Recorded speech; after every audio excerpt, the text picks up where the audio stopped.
Hi guys, good morning. Kakatapos ko lang yun guys, nagdilig guys, saka nagwalis. Ayan guys, kakatapos ko lang dilig yan guys. Yan po guys, malawak po yan guys. Yan po yung mga orchids ko guys. Ang iba kasi bagong tanim yan guys. Ayan. Nakadikit na po yung sa mga. Ayan guys. Morning guys.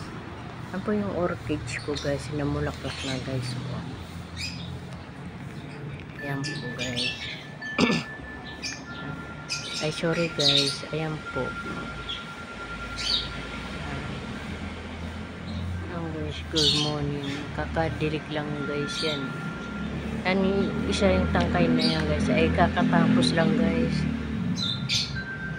Ayan po guys.